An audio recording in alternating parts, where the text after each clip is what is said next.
A very beautiful morning, my dear students. Today our topic is जो हमारा resources lesson है geography का first lesson, उसको आज हम यहाँ से रीड करेंगे on the basic of ownership.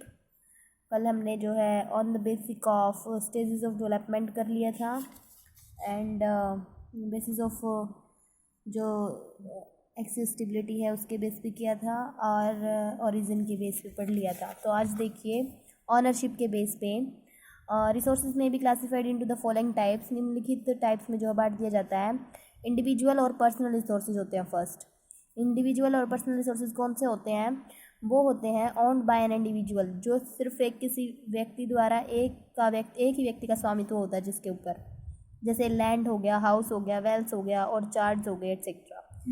तो नेक्स्ट है community resources.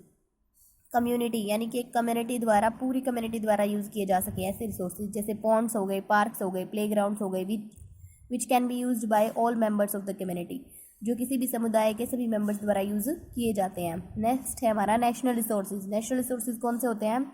Forest, wild life, mines, water and land resources with in political boundaries of a country and everything that belongs to a country are cited national or its national resources.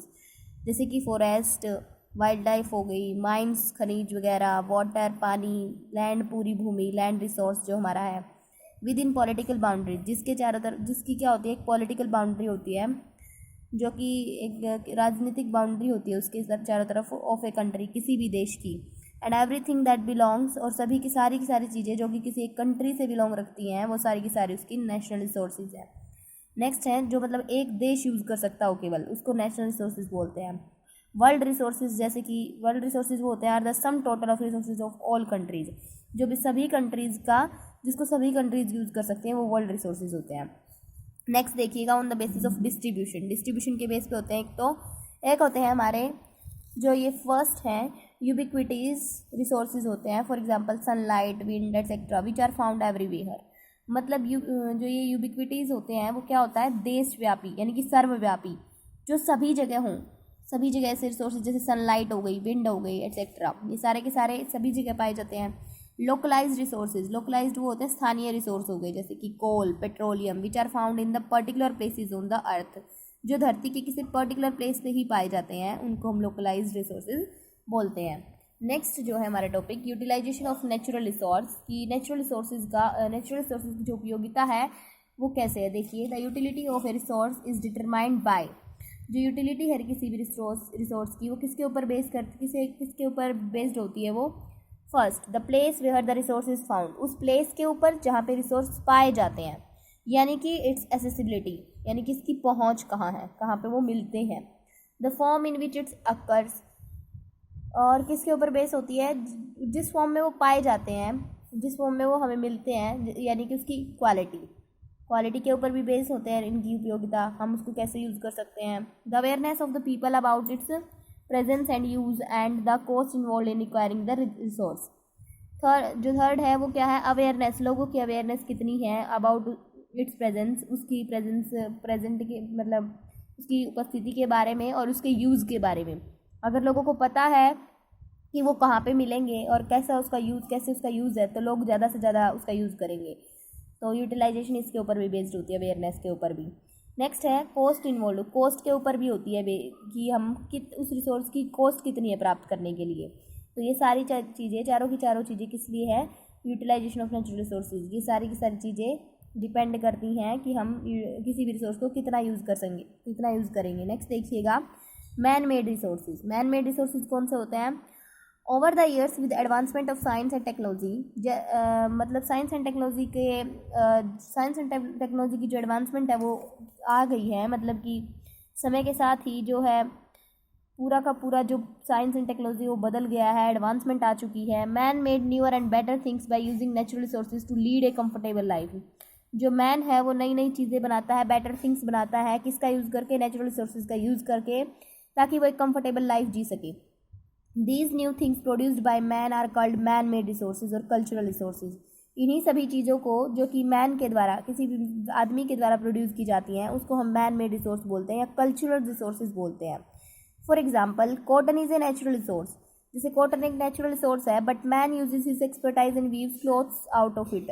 लेकिन जो व्यक्ति है उसने क्या किया, आदमी ने उसको अपनी एक्सपर्टाइज अपनी विशेषज्ञता के बेस पे और जो है बुनाई करके उसको कपड़े के रूप में बदल दिया। This is a man made resource. तो ये क्या बन गया, एक मैन मेड रिसोर्स बन गया।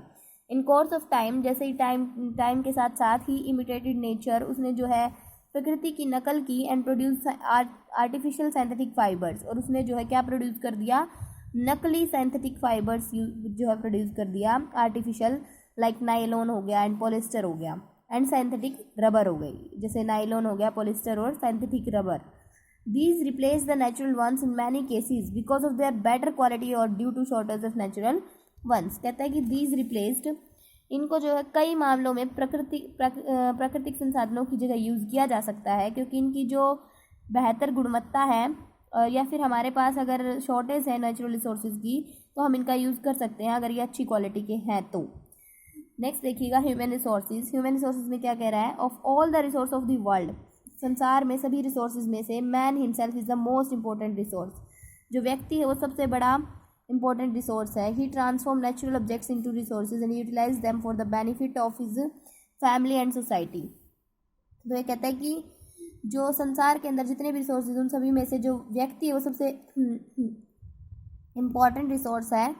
वही क्या करता है, नेचुरल ऑब्जेक्ट्स को रिसोर्सेज में चेंज करता है एंड यूटिलाइज करता है उन्हें अपने बेनिफिट के लिए और अपनी फैमिली या फिर अपनी सोसाइटी के बेनिफिट के लिए उनको यूजेबल बना देता है। जैसे कि यहाँ पे जो व्यक्ति दिखाए गए हैं, कहीं पे कुछ करता है, कहीं यहाँ पे पढ़ाते हुए, यहाँ भी पढ़ाते हुए, रिसर्च करते हुए, तो ये डॉक्टर वगैरह दिखाए गए हैं, जो कि मैन खुद एक रिसोर्स है।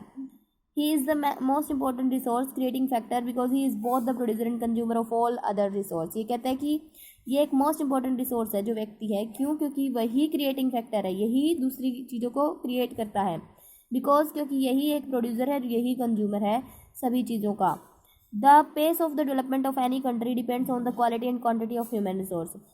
जो किसी भी देश के विकास की जो गति है वो किसके ऊपर डिपेंड करती है, क्वालिटी एंड क्वांटिटी के ऊपर, ह्यूमन रिसोर्स, कि उस देश के अंदर कितने ह्यूमन रिसोर्स हैं, ह्यूमन यानी कि व्यक्ति कितने उस देश में, उनकी क्वालिटी क्या है, वो किस किस्म के हैं, क्या उनमें ज्ञान है, उनमें नॉलेज है।